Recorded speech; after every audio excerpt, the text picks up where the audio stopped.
हमारे विभिन्न ज्ञानवर्धक कार्यक्रम देखने के लिए आप हमें अभी सब्सक्राइब करें, बेल आइकन को प्रेस करें ताकि आप देख सकें हमारा कार्यक्रम सबसे पहले। और अधिक जानकारी के लिए फेसबुक पेज को लाइक करना न भूलें। जय माँ इंद्राक्षी धाम में दर्शकों आप सभी का हम हार्दिक स्वागत करते हैं। आज के दिन जिन जातकों का जन्म दिवस है, मैरिज एनिवर्सरी है, उन सभी को हमारी तरफ से बहुत बहुत शुभकामनाएं। आज हम बताने वाले हैं कि हम अपने व्यापार को कैसे बढ़ाएं, अपने उद्योग स्थल में हम बिक्री कैसे बढ़ाएं और अपनी दुकान को हम बहुत अच्छे से कैसे शुरू कर सकें और उसमें अच्छी आमदनी हम प्राप्त कर सकें। एक मंत्र, शाबर मंत्र और उसके साथ साथ कुछ अन्य उपाय हम आपको देने वाले हैं। इस कार्यक्रम को आप पूरा सुनिएगा।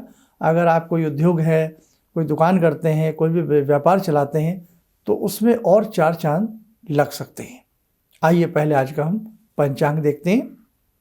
24 दिसंबर सन 2021 दिन शुक्रवार, पोष मास, कृष्ण पक्ष, संवत 2078, तिथि पंचमी, नक्षत्र मघा, राहु काल 10:30 से 12, दिशा सूल पश्चिम दिशा।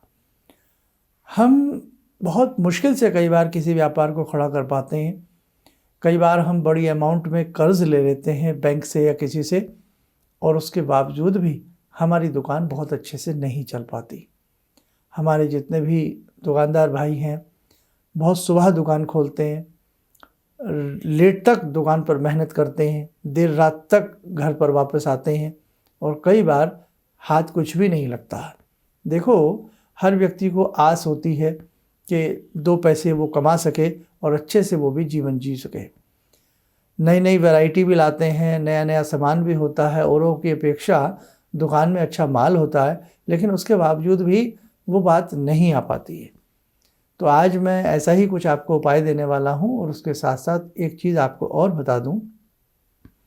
हमारी जन्म पत्रिका का 10वां भाव हमारे व्यापार को देखता है और हमारी हथेली में हमारी फेट लाइन, शनि रेखा, हमारी व्यापारिक स्थिति और हमारा बुध पर्वत और शनि पर्वत, ये भी व्यापार के सूचक होते हैं। तो एक राय ये भी मैं दूंगा, अगर कोई आपके ऐसे निकटतम अच्छे हाथ देखना जानते हो या कुंडली देखना जानते हो तो जीवन में अगर आप व्यापार से पीड़ा झेल रहे हैं, नुकसान झेल रहे हैं, व्यापार नहीं हो पा रहा है, तो अपनी कुंडली या हाथ की रेखाओं को दिखा लेना चाहिए। अब मैं अपनी बात करता हूँ। एक साबर मंत्र हमने बहुत पहले आप सबको बताया था और उसको पढ़ के बहुत लोगों ने फ़ायदा उठाया। आइए वो साबर मंत्र मैं आपको दोबारा से बताता हूँ, उसको आप नोट कर लेना। और ये प्रयोग केवल रविवार के दिन किया जाता है, संडे के दिन किया जाता है। अब बहुत लोग कहेंगे संडे में तो हमारी दुकान बंद रहती है, तो चाहे आप 5 मिनट के लिए दुकान खोल लीजिएगा जा कर के और इस प्रयोग को करके दुकान बंद करके बाद में वापस आ सकते हैं, या 1-1.5 घंटा दुकान पर बैठ करके आप वापस आ सकते हैं।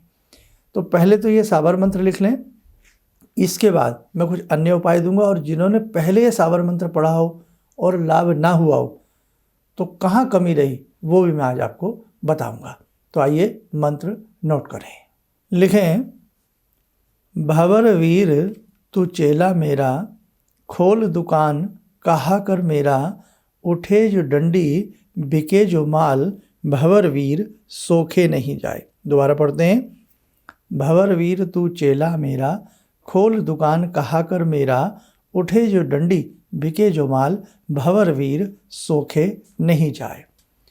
तो ये साबर मंत्र है और ये जैसे हमने लिखवाया, जैसे हमने पढ़ा, आप उसको ऐसे ही प्रयोग में लाएं, क्योंकि साबर मंत्र देसी भाषा में, प्रांतीय भाषाओं में इनकी रचना हुई है, इसलिए इसमें आपको लगेगा संस्कृत नहीं है, ये कैसा मंत्र है। तो ये मंत्र ऐसे ही होते हैं ना, अद्भुत कार्य करते हैं। अब करना क्या है, रविवार के दिन, संडे के दिन मुट्ठी भर उड़द ले लें। साबुत जो उड़द की दाल आती है, दाहिनी मुट्ठी में लें और सबसे पहले अपनी दुकान को अच्छे से साफ़ सुथरा कर लें, जो भी आपका नियम है। अब मुट्ठी भर उड़द लेकर के 21 बार इस मंत्र को पूर्व दिशा की तरफ या उत्तर दिशा की तरफ मुख करके आपको पढ़ना है। जब 21 मंत्र पूरे हो जाएं, मुश्किल से 3-4 मिनट लगेंगे आपको, थोड़ा सा मंत्र बड़ा है। उसके बाद आप इस सारे उड़द को दुकान के चारों तरफ बखेर दें। अब मुट्ठी भर, पूरी मुट्ठी ना भरें, थोड़ा सा ले लें, कहने का भाव जो मुट्ठी में बंद हो जाए। और उसके बाद यही दिन में भाव रखिए कि मेरा काम अच्छा चलेगा। ऐसा लगातार 7 रविवार करना है, 7 संडे करना है, संडे टू संडे, बीच में नहीं करना किसी दिन, केवल रविवार से रविवार करें। अब इसमें दूसरी कंडीशन, इसी मंत्र को अपनी गद्दी पे बैठे बैठे रोज सुबह 21 बार पढ़ लिया करो। उड़द बखेरने हैं केवल रविवार संडे में, अदर डेज में हम 21 बार अपनी गद्दी पे सुबह जब बैठते हैं तो इस मंत्र को सबसे पहले पढ़ लें, उसके बाद अपना काम शुरू करें। ठीक, आगे बढ़ते हैं। जो उड़द आज संडे में आपने बखेरे हैं, मतलब संडे के दिन, अगले दिन हम दुकान में बुहारी, झाड़ू जो भी करते हैं या करवाते हैं, तो उस दिन का जो कूड़ा निकलेगा उसमें वो उड़द भी होंगे जिन पे मंत्र पढ़ा गया। तो वो पढ़े हुए मंत्र वाले उड़द किसी से भी, या स्वयं अगर आप खुद सफाई करते हैं, अपने काम में कोई शर्म नहीं है। आप विदेशों में जाइए, विदेशों में कोई कितना भी रिच पर्सन हो, अमीर व्यक्ति हो, वो सब अपना काम खुद करते हैं, इसमें शर्म क्या है। बड़े बड़े ऐसे हमारे देश में भी संत योगी हैं जो आज भी अपना काम स्वयं करते हैं, ऐसे बहुत परिवार हैं। तो ऐसा नहीं है। तो यदि आप अपनी दुकान में झाड़ू बुहारी स्वयं करते हैं तो जो भी उस दिन का कूड़ा करकट निकला है उसको आप किसी अलग से उसमें डाल लें, अखबार में या थैलिया में, और उसको कहीं सुनसान इलाके में या जहाँ गंदगी ना रहती है उसको वहाँ एक तरफ डालना है। खेत खलिहान में कहीं भी डाल सकते हैं, कोई इससे भय नहीं है, किसी का नुकसान नहीं है। 7 रविवार करना है, भगवान की कृपा आप पे ज़रूर होगी। दूसरी बात, वास्तु के पैरामीटर से भी अपनी दुकान को एक बार देख लें, अपने उद्योग स्थल को देख लें कि कहीं त्रिकोणात्मक स्थिति तो नहीं है, चतुर्भुज की स्थिति तो नहीं है, इस प्रकार की कोई स्थिति तो नहीं बन रही है। क्योंकि शेरमुखी अगर जो दुकान होती है या शेरमुखी जो आपका उद्योग स्थल होता है वो व्यापार के लिए अच्छा होता है, लेकिन शिकायत ऐसा है फिर भी काम नहीं चल रहा है, तो फिर भी मैं राय दूंगा किसी को दिखा लें, नहीं तो ये उपाय तो आपको मैंने बताया ही। दूसरी बात, आपका जो बैठने का सिस्टम है, जहाँ बैठते हैं, पब्लिकली रूबरू होते हैं आप, तो आप उत्तर दिशा की तरफ अपना मुख रखें अगर संभव हो सके तो। ये ना हो कि आपकी दुकान का सिस्टम, आपकी दुकान की एंट्री इस प्रकार से है कि आपकी पीठ सड़क की तरफ चली जाए, तो वो भी गलत है। लेकिन संभव हो सके उत्तर या पूर्व या पश्चिम दिशा की तरफ अपना मुख बैठ करके रखने का प्रयास करें। सबसे अच्छा है पूर्व दिशा, ईस्ट फेसिंग या नॉर्थ फेसिंग। दूसरी बात, आप अपने जहाँ बैठते हैं ठीक अपने पीछे अगर किसी से बनवा सकें श्री यंत्र रखें, भोजपत्र के ऊपर बनवा करके अपने पीछे श्री यंत्र रखें, उन्हें धूप दीप देते रहें। और यदि श्री यंत्र नहीं बनवाने की गुंजाइश है, जो भी है, तो छोटा सा चांदी का श्री यंत्र प्योर होना चाहिए, वो अपने गल्ला लॉकर तिजोरी जहाँ दुकान में बैठते हैं वहाँ पहले स्वास्तिक का चिन्ह बना दें, धूप दीप दे करके उसमें उसको रखें। दिन शुक्रवार होना चाहिए, लक्ष्मी का दिन, जिस दिन रखें उस दिन सफ़ेद रंग की कोई मिठाई हम कहीं भी बांट दें। ठीक है। अपनी दुकान में बैठी हुई लक्ष्मी और गज लक्ष्मी का चित्र लगाएं।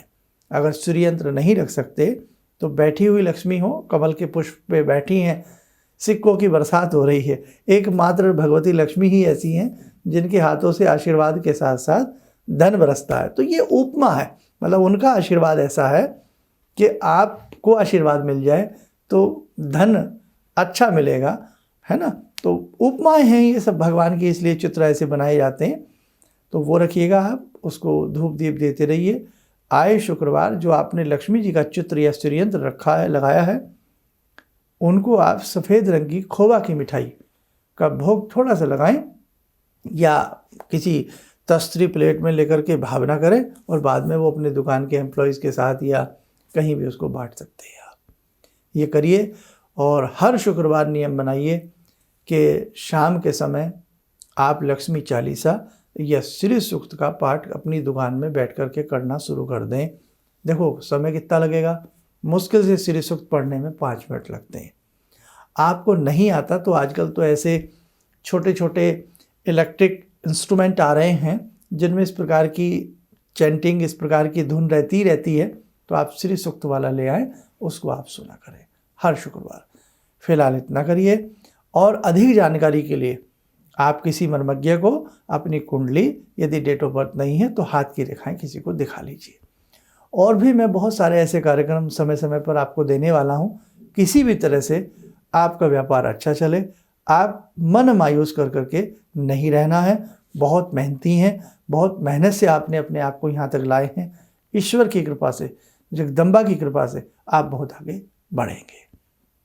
आइए मेरे साधकों, समय हो चला आज की ध्यानमाला का। लक्ष्मी स्वरूपा माँ भगवती का ध्यान करें।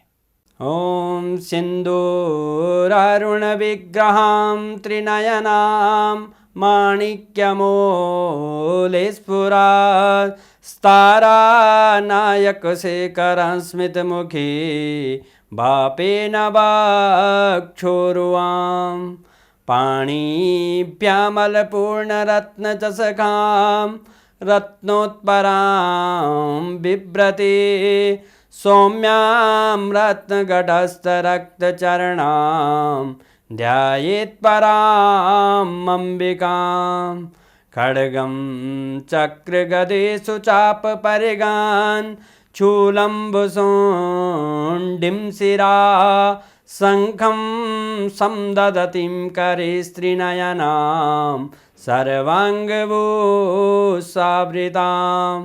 नीलासमद्युतिमास्य पाददशकां सेवे महाकालिकां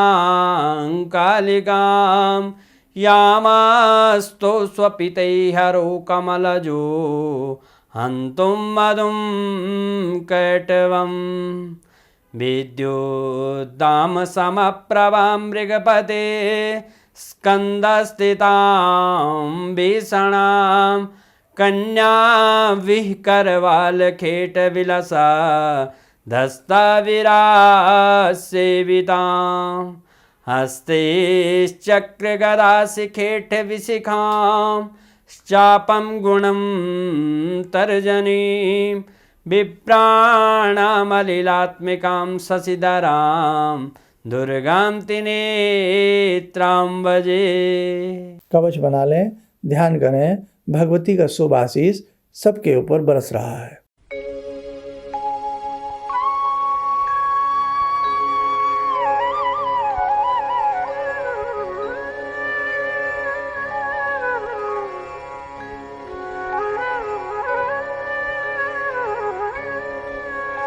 ओम बोलते हुए नेत्र खोलें, सामान्य हो जाए।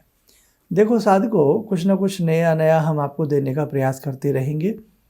बस हिंदू धर्म के नाते और हमारी चैनल के नाते आप इस प्रकार की वीडियोस लोगों तक पहुंचाया करें, ताकि वो लोग भी देख सकें जो लोग कहीं इस प्रकार की पीड़ाओं से पीड़ित हैं। और अपने धर्म का भी प्रचार होता है, अपने मंत्रों का भी प्रचार होता है, अपने भगवान के प्रति हमारी आस्था भी बढ़ती है ना। तो आप इस प्रकार की वीडियो को भूलना मत। आगे से और जो हमारे नए दर्शक हैं वो हमसे जुड़ जाना भाई, औरों को भी जोड़ने का प्रयास करना। और हमारे फेसबुक जो पेज है उस पर भी हम इस प्रकार से कार्यक्रम डालते हैं। फेसबुक पेज को लाइक करके कार्यक्रम से जुड़े रहें।